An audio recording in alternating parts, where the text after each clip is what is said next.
కాంగ్రెస్ అగ్రనేత రాహుల్ గాంధీతో AICC chief Sharmila భేటీ అయ్యారు. ఢిల్లీలోని రాహుల్ నివాసానికి షర్మిల, ఆమె భర్త అనిల్ వెళ్లారు.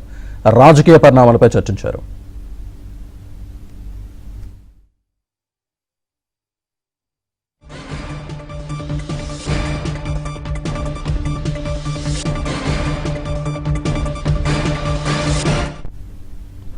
కాంగ్రెస్ అగ్రనేత రాహుల్ గాంధీతో ఏఐసీసీ చీఫ్ షర్మిల భేటీ అయ్యారు. ఢిల్లీలోని రాహుల్ నివాసానికి షర్మిల, ఆమె భర్త అనిల్ వెళ్లారు.